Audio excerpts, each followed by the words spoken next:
नरम गुफ्तगू ये करते, इतनी इस्लाही गुफ्तगू करते, है ना। लेकिन हमारे अमीर ने कभी सुन्नत छुपा के बात नहीं की।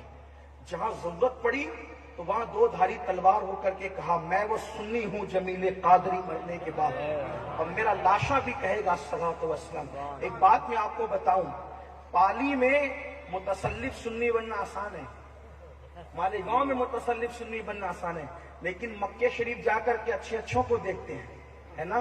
सवाल किए जाते हैं तो लोग घुमा फिरा के जवाब देते हैं। ये वाकया मैंने मेरे बड़े भाई, मेरे बिरादर मुशफिको मेहरबान बिरादर बुलबुल बागे मदीना अलहाज कारी मोहम्मद रिजवान खान साहब से सुना, और उन्होंने मुझे बताया, जिसका मफहूम पेश कर रहा हूं। ये जो मर्द कलंदर बैठा है ना, इनके साथ अगर हम बरेली शरीफ से वाबस्ता होने के बावजूद भी अगर लगे हुए दीन के काम की वजह से, तो वजह क्या है कि हम इनकी रात को भी देखते हैं, दिन को भी देखते हैं।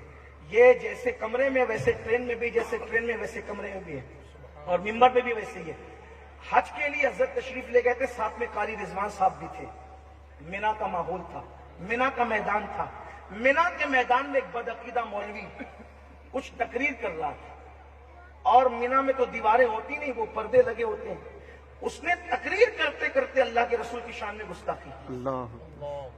आप जानते हैं, कारी रिजवान साहब ने मुझे बताया, जब अल्लाह के रसूल की गुस्ताखी मिना में हो रही है और बदअकीदा मौलवी कर रहा है, उस वक्त तो लोग मसलियतों से काम लेते कि पाबंदी ना लग जाए, पासपोर्ट पर जो है पाबंदी ना लग जाए। लेकिन जिस अमीर की क़ियादत में हम काम करते हैं, उन्होंने वो पर्दा फाड़ा, और जो बदअकीदा मौलवी गुस्ताखी कर रहा था उसको मारने के लिए दौड़े।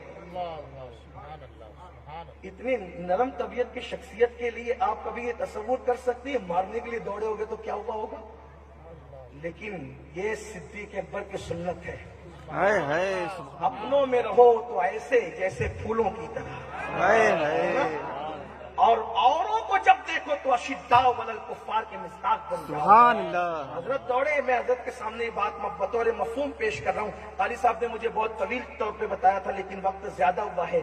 आप बताएं, ऐसा शख्स जिस काफिले की क़यादत कर रहा हो कि जो मिना में एहराम के अंदर है, मिना के अंदर, मिना की सरजमीन, मिना की सरजमीन पर आप जो है मिना में अगर दौड़े कपड़ों को समेट कर मारने के लिए किसी को गुस्ताखी की बुनियाद पर, तो उस कायद के पीछे चलने वाले क्या कभी ये फिक्र के हामिल हो सकते कि हम अपनी सुन्नियत को छुपाएं? हरगिज़ भी, कभी नहीं। तो मैं अपनी बात खत्म कर दूं। मेरे आका ने फरमाया, ए अबू हुरैरा, हो सके तो किसी बेनमाजी की सोहबत में न बैठ, इसलिए कि बेनमाजी पर आसमान से लानत बरस।